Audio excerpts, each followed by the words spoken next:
Messieurs, dames, on a Banpresto, à savoir Bandai, qui communique sur les produits qui arriveront dans les Game Center japonais en mars 2025. On va se pencher sur deux licences que vous appréciez.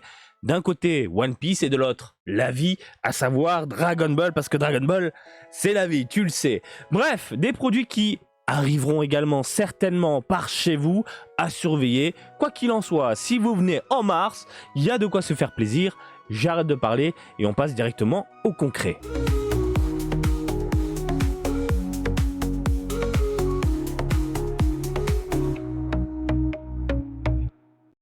Gros plan, ma gueule! Ah oui, je suis encore... Tu l'as senti là? Tu as senti l'ado sortir de moi? Donc, on commence avec une DXF. Grand Line Series, on a du Bibi. Bibi! Excusez-moi, oh là là, je me suis étouffé.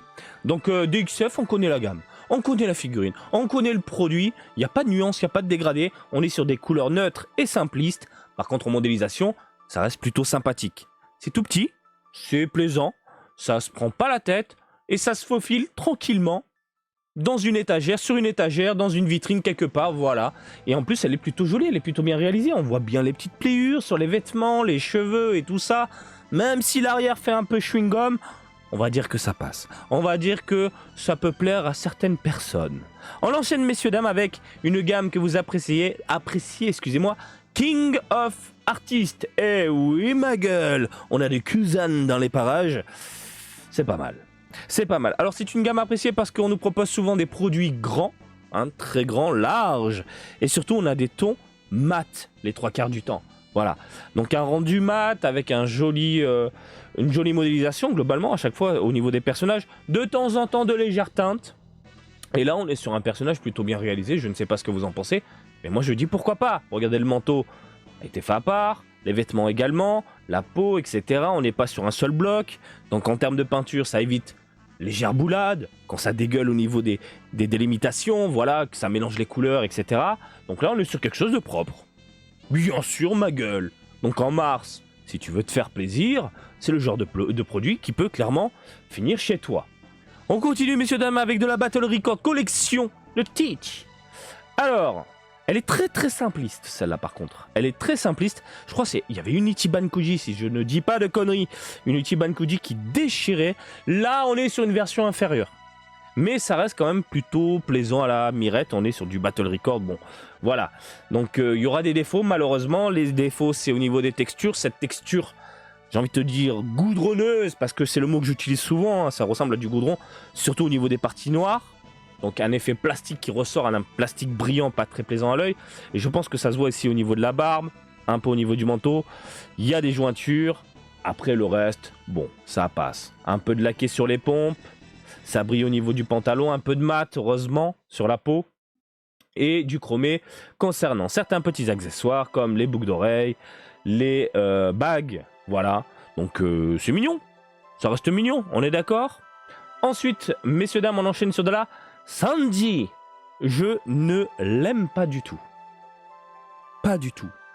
Je vous l'ai déjà dit, le premier point que tu regardes quand tu as une figurine en face de toi, c'est con mais c'est humain, hein. Tu vas regarder le visage, tu vas regarder les yeux. Et là, quand tu regardes le visage de ce Sanji-là, je le trouve pourri, à cause des cheveux. Les cheveux, j'ai l'impression qu'on a posé, je sais pas, de la pâte à l'arrache, et ensuite on a fait fondre au briquet pour taillader avec un cutter, afin de faire des mèches. Et je trouve ça moche. Je trouve ça moche. On est encore dans une génération, et heureusement, peu censuré, j'ai bien dit peu avec des guillemets, il a sa clope entre les doigts. Jusqu'à quand? Ça me fait un peu tiquer parce que en ce moment ça parle pas mal de cigarettes au Japon. Donc pour le moment on a incendie avec la clope, les cheveux dégueulasses, après les vêtements ça reste propre. Et je suis pas fan de ce design un peu à la Megaman, un peu chelou. Vraiment pas fan. Hein. Mais quoi qu'il en soit, bah écoutez, si vous l'appréciez, bah, ça arrive en mars, hein, messieurs, dames. De la WCF, alors là, il n'y a pas de quoi s'inquiéter, vous le savez, c'est des mini-produits, tout petits rikiki, façon chibi, tout mignon, grosse tête, SD si tu préfères, hein, grosse tête, petit corps, yeux globuleux, etc. Comme j'aime le dire. Et du côté de One Piece, souvent, ce sont des produits finis, de qualité, bien réalisés, même si ça fait la taille d'un petit doigt. Voilà, donc c'est bien foutu Putain, la Nami, elle est bien foutue. elle est bien foutue, la Nami. Le Luffy également, Luffy est pas mal. Bref, c'est plutôt sympathique. Non? Voilà, de la WCF, classique, on connaît, hein, ça reste propre. À surveiller pour les fans du genre et de la gamme. Même chose de ce côté-là, mais c'est les WCF un peu mise en scène, diorama, de moments cultes de la franchise One Piece. Donc voilà, valeur sûre, valeur propre, valeur oui, ça peut finir à la maison. Et on termine du côté de One Piece avec une Battle Record Collection, volume 2 spécial de Monkey D. Luffy. C'est une figurine qu'on avait déjà vue. Je vois pas la différence. C'est quoi? C'est au niveau des couleurs un peu plus prononcées, j'ai l'impression. Au niveau du pantalon. Alors ce qui me dérangeait, moi, c'était les cheveux à l'époque, je crois. Les cheveux étaient trop, comment dire, statiques. Pas assez en mouvement. Par rapport au dynamisme de la figurine. Tu vois, il balance un sacré punch hein, vers le haut. Donc, ouais, il y a un petit côté laqué sur les éclairs, sur les patounes. Ouais, il y a pas mal de nuances hein, sur le corps et tout. Donc, j'ai l'impression qu'on est sur une figurine mat plutôt bien réalisée globalement. Et ça reste méga propre. Voilà. Donc, les fans de One Piece, à vous de voir si ça vous contente. On en a parlé il y a peu. Dragon Ball c'est la vie, bien sûr. Retour de la gamme Grandista. Cette fois-ci, on a droit à une autre image promotionnelle mettant en avant la figurine et non plus avec un petit décor derrière, avec sa tronche, voilà, en gros plan, etc. Donc, une figurine plutôt bien réalisée, plutôt plaisante à l'œil, on est d'accord. C'est pas mal. C'est pas mal. Je vais pas revenir dessus.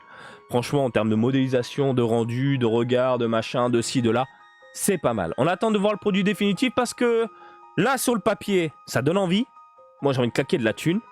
Mais, vous le savez, de temps en temps, Bandai te sort un truc, tu te dis putain, ça va déchirer, et au final, tu te retrouves avec une merde. Bien puante. Allez, on continue, mais cette fois-ci avec de la Clear Rise. Ils nous sortent un Great Saiyan Man volume 2. Bim. Et elle tue. Elle tue. Donc là, c'est au moment où il va se transformer en Super Saiyajin. Volume 1, justement, c'est quand il est en Super Saiyajin. Qu'est-ce qu'ils ont fait? Ils ont conservé le corps de la première figurine. Ils ont changé les bras, parce que les bras étaient le long du corps. Là, il a les bras un peu élevés. Voilà.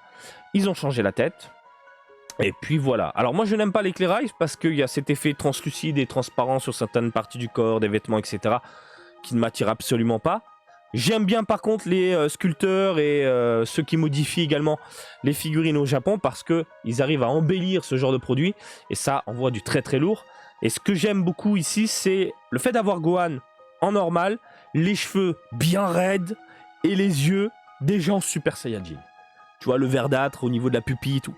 Déjà en Super Saiyajin. Et ça donne envie. Ça fait plaisir. Ça, c'est le genre de produit qui peut clairement finir à la maison. On est d'accord. Certes, la gamme, pour moi, elle est dégueulasse, mais de temps en temps, ils arrivent à te sortir des putains de perles qui donnent envie de craquer. J'attends de voir les customs. J'attends de voir les customs du côté Akihabara, parce que les mecs, ils louent carrément des petites cases dans des boutiques pour vendre leurs customs.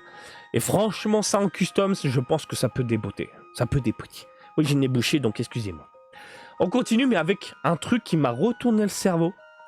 Matchmakers. Matchmakers, donc de Majin Buu. Et Matchmakers de Gotenks en Super Saiyajin 3.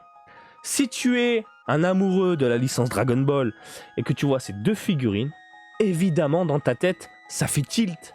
Et moi, quand j'ai vu ça, j'ai fait, ils vont pas nous faire ça.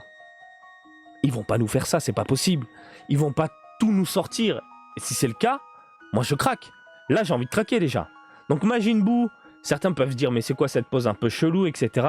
Messieurs, dames, c'est tiré d'une illustration d'Akira Toriyama. Je crois que c'était, si je dis pas de conneries, bien sûr, vous pouvez me reprendre dans les commentaires. C'est pas un souci. On est humain, on peut se tromper. Bordel de merde. Parce que pour certains, il faut être bien carré, machin, etc. Donc si je ne dis pas de conneries, à la base, c'est une cover. Ça a été fait pour une cover d'un Jump.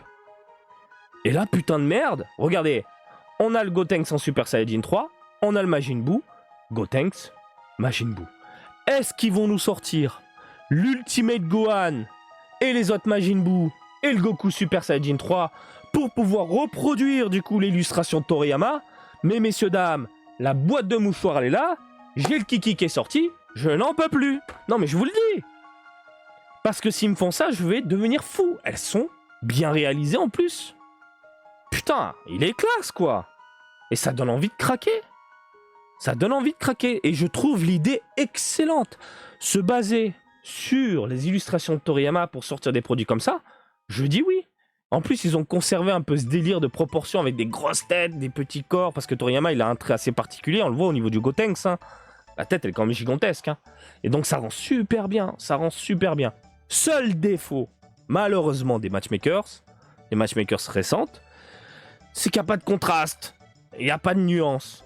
Mais si on nous sort vraiment toutes les figurines, alors là, les personnes qui customisent les joujoux, ils vont nous pondre des dioramas de dingue comme ça, tirés de l'illustration avec des couleurs de fou furieux. Ça, je vais surveiller, mais du côté bordel de merde. Ça fait un petit moment que j'y suis pas allé. Vide-grenier, merci. Oui, je t'ai entendu. Marty, les vides-greniers. Les vides-greniers. En ce moment, il n'y a plus de vide-grenier du côté de Tokyo, de ce que j'en ai vu. Mais je vais quand même surveiller Bukov, vide-grenier, pourquoi pas Game Center, me faire 2-3 pinces. Surtout qu'à côté de chez moi, je les chope à 300, entre 300 et 500 yens. Donc bon, on va surveiller ça en mars. Messieurs, dames, c'est du très très lourd et ça fait plaisir à voir. Voilà, messieurs, dames, on a fait le tour de ces figurines One Piece et Dragon Ball. Je ne sais pas ce que vous en pensez, mais moi, de mon côté, j'ai clairement envie de craquer. Je vous laisse réagir dans les commentaires pour ne pas changer. Et comme d'habitude, je vous invite à me suivre sur Twitter, Facebook, Twitch et TikTok, Marty Japan.